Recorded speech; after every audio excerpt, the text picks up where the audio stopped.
Antara dosa dan kebaikan, ibarat seperti membuat kalung mutiara.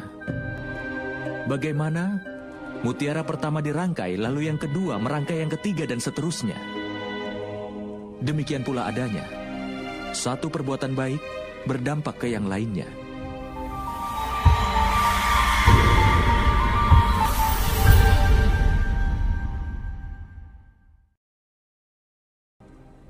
Dan satu dosa pun berdampak ke yang lainnya. Penyebab dari dosa adalah kesombongan seseorang. Seseorang dapat menghindari dirinya dari perbuatan dosa hanya saat dia melihat hukumannya. Tapi kadangkala dia dibutakan kesombongannya. Kebiasaan untuk berbuat zalim dan jahat akan membuatnya semakin sering melakukan itu. Tindakan membahayakan dan perbuatan tidak adil masih bisa ditoleransi. Itu juga termasuk kejahatan yang masih bisa diampuni dalam lingkungan masyarakat itu. Itu hukuman yang dapat langsung diputuskan oleh mereka. Masyarakat itu yang memutuskan hukumannya. Tetapi dalam tatanan masyarakat ini, hukuman atas sebuah kesalahan diputuskan oleh orang yang paling kuat.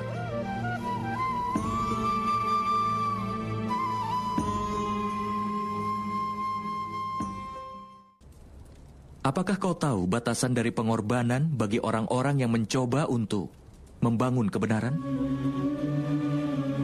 Batasan dosa dari orang-orang berdosa adalah akhir dari pengorbanan mereka.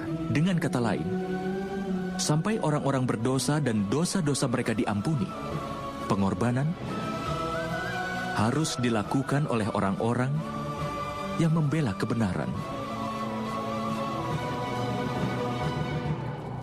Itu tidak dapat dipungkiri, kan teman?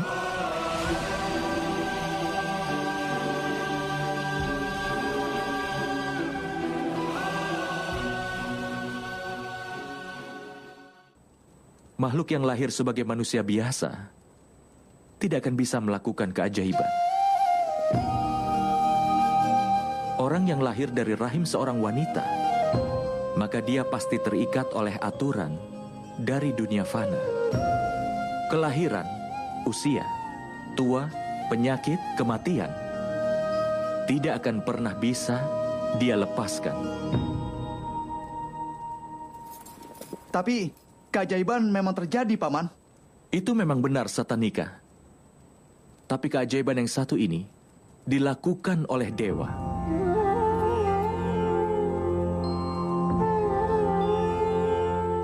Ketika orang dengan segenap ketulusan jiwa dan raganya mau menghapus kejahatan dan membangun tatanan hidup yang baik dan benar, aib dan dosa dalam dirinya bisa diperangi. Maka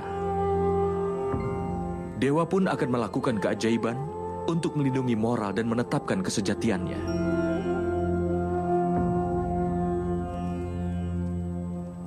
Ketika seseorang berserah dan membuang keegoisannya dan segala dosanya, dan dia pun sudah siap untuk mengorbankan segala miliknya, maka seluruh makhluk ciptaan akan diberkahi dengan mukjizat.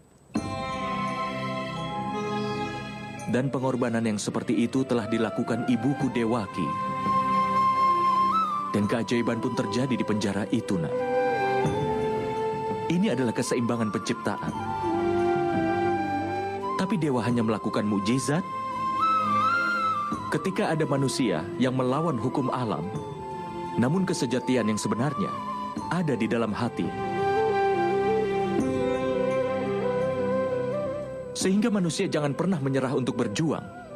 Setiap kali seseorang berjuang untuk menghindari dosa, bahkan dalam bentuk perjuangan yang sekecil apapun, maka dewa akan melakukan mukjizat untuk melindunginya.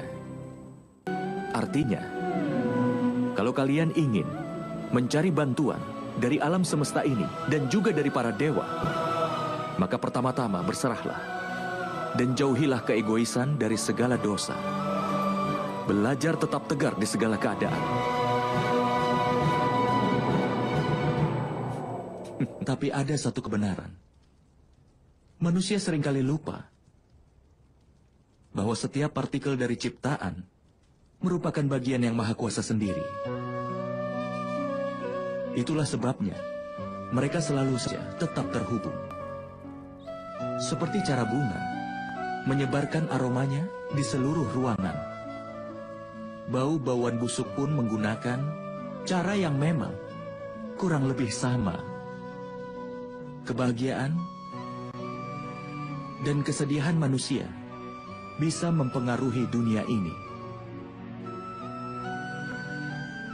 Kebahagiaan seseorang juga bisa membuat bahagia orang lain di sekitarnya. Kesedihan seseorang pun bisa pula membuat sedih orang lain di sekitarnya.